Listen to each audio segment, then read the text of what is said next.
Good evening, you're watching the news from the Sultanate of Oman television. First, the headlines. His Highness Sayyid Yazid bin Haytham Al Said inaugurates the Sultanate of Oman's pavilion at Expo 2025, Osaka, Japan. The Sultanate of Oman hosts the third edition of the Gulf Cooperation Council Beach Games Muscat 2025. And the UNRWA confirms that the collapse of the ceasefire in the Gaza Strip has caused another wave of displacement affecting over 140,000 people.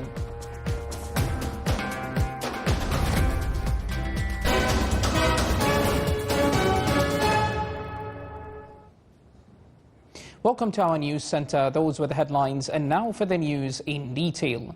His Highness Sayyid Yazid bin Haytham Al Said, Minister of Culture, Sports and Youth, inaugurated the Sultanate of Oman's pavilion at Expo 2025, Osaka, Japan, which continues until October 13th, 2025. The Omani pavilion, inspired by the natural and environmental diversity of the Sultanate of Oman and reflects the adaptability of Omani society to its surroundings. Its content focuses on three core elements, which are land, water and people. The Sultanate of Oman participates in Expo 2025 with 6 key themes: communication and interaction, tourism, investment, opportunities, cultural identity, international relations and partnerships. The event presents a vital opportunity to strengthen cultural and technological exchange with global nations, showcase civilizational and economic progress in the Sultanate of Oman, and preserve its rich cultural heritage and history. His Highness Sayyid Yazid bin Haytham Al Said, Minister of Culture, Sports and Youth, emphasized that the Sultanate of Oman's participation in Expo 2025, Osaka, Japan, represents an extension of the unwavering commitment to engaging with the peoples of the world, with whom it has historically and culturally shared a common heritage, and with whom it has strengthened its cultural dialogue to this day. In a statement to the Oman news agency owner, His Highness indicated that the pavilion's design stems from the creativity of Omani youth, who continue this engagement with their own creativity. The design is a product of the Bil'Arab bin Haytham Award for Architectural Design, and its content reveals the elements of authentic Omani identity. His Highness emphasized the importance of ensuring that the pavilion reflects the spirit of the Sultanate of Oman and its rich history, spanning thousands of years, to serve as a bright window showcasing the Sultanate's values and cultural heritage to the world. His Highness also emphasized that the importance of the Sultanate of Oman's participation in this global event, which is evident in its cultural role, which has always been a link between the world's different parts, and its contribution to promoting the values of international understanding and cooperation. His Highness Sayyid Yazid bin Haytham Al Said praised the dedicated national efforts made to implement this pavilion, extending his sincere thanks to everyone who contributed to the realization of this vision, which reflects the Sultanate of Oman, its people and its land.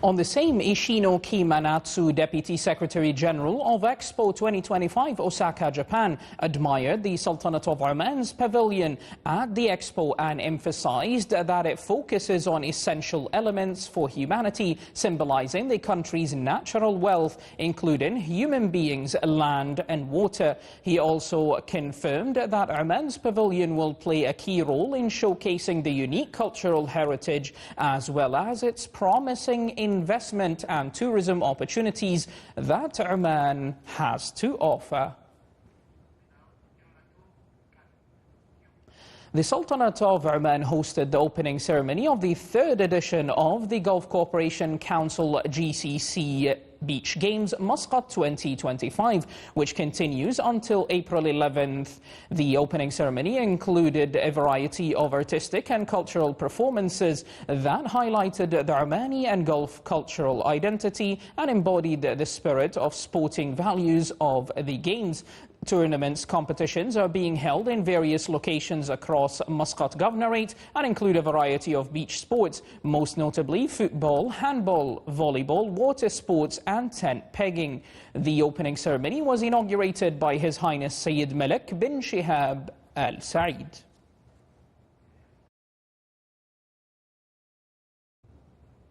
A number of economists pointed out that the new American tariffs will have limited economic effects on the Sultanate of Oman, especially that the oil and gas imports are exempted from fees, noting that the Sultanate of Oman is exporting aluminum products, plastic, fertilizers and minerals to the United States of America. The economists also indicated that those limited economic effects might be in a form of disruption of global trade and a slowing of global growth. Meanwhile, the Sultanate of Oman can benefit from its strategic location to be a transit point for countries with high custom duties. Still to come in our news bulletin. His Majesty the Sultan's Camel Cup Festival 2025 is launched.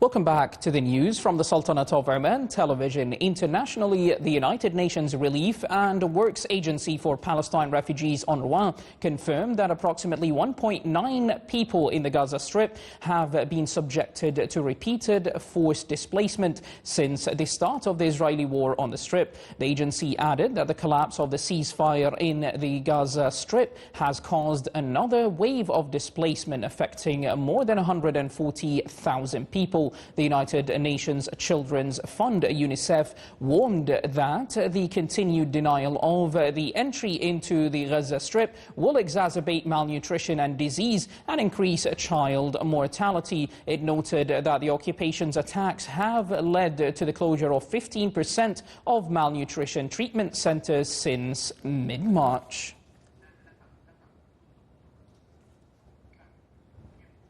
U.S. forces launched airstrikes on several locations in Yemen. The Ansar Allah group reported that the attacks resulted in the deaths of 2 people and the injury of 4 others after targeting a house in the Hafsain area.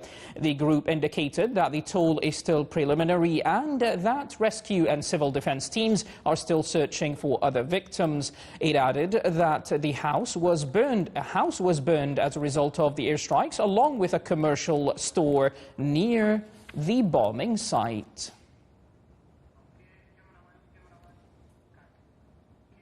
Russia said today that its troops had taken the village of Basivka in Ukraine's Sumy region and were battering Ukrainian forces at a host of settlements in the area. More than 2 years after the Russian invasion of Ukraine, Kyiv sent thousands of troops over the border into Russia's Kursk region in August last year. Through a Russian offensive over recent months has pushed most of Ukrainian forces out of Kursk. Meanwhile, 4 people were injured and several fires broke out in a Russian drone attack on the southern Ukrainian region of Mykolaiv.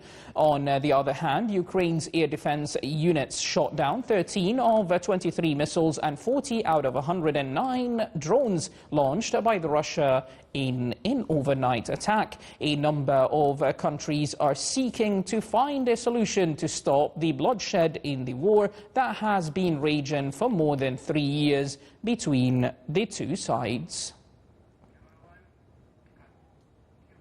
Heavy rains and flooding has hit areas in several U.S. states. The U.S. National Weather Service warned that the river levels will continue to rise in some areas for several days, foreshadowing further widespread flooding. The National Weather Service explained that some locations are likely to reach the major flood stage, which could lead to significant damage to infrastructure, including buildings, roads and bridges. Since the start of the storms, at least 16 deaths have been recorded so far.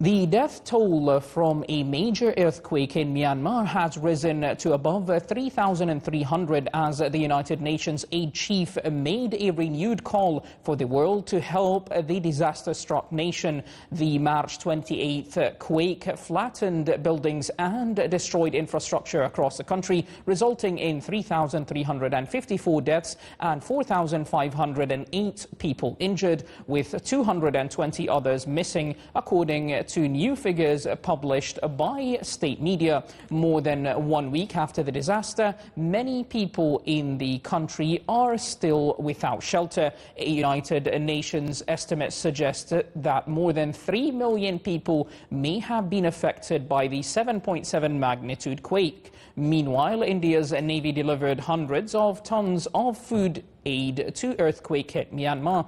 India was among the first countries to rush aid and rescue teams to its war-torn neighbour after a devastating quake. The latest aid from India comprised of 442 tons of food. The junta leader had issued a rare appeal for international aid following the earthquake, indicating the severity of the crisis.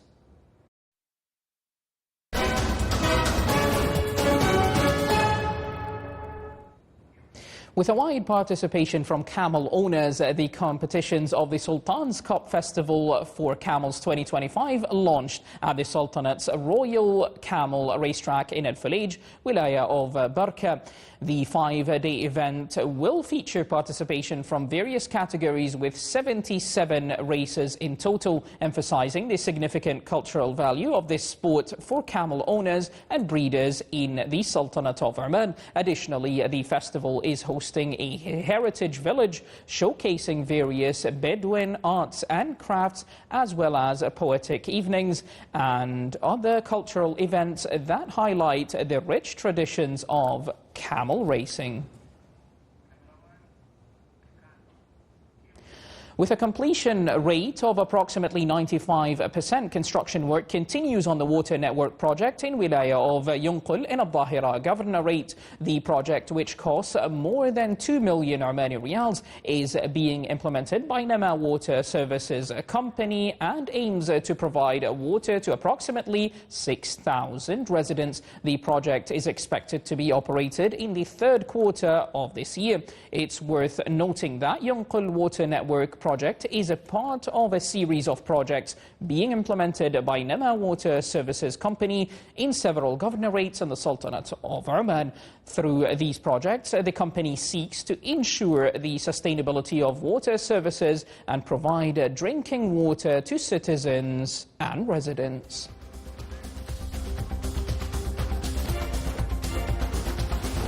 This is the Sultanate of Oman television. Before we end tonight's news bulletin, here are the main points once again. His Highness Sayyid Yazan bin Haytham Al Said inaugurates the Sultanate of Oman's Pavilion at Expo 2025, Osaka in Japan.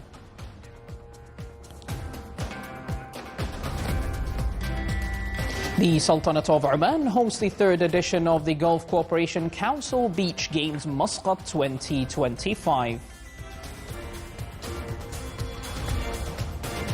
And the UNRWA confirms that the collapse of the ceasefire in the Gaza Strip has caused another wave of displacement affecting over 140,000 people. With that, we do come to the end of tonight's news bulletin. From all of us here at the newsroom and the studios, it is good night and stay safe.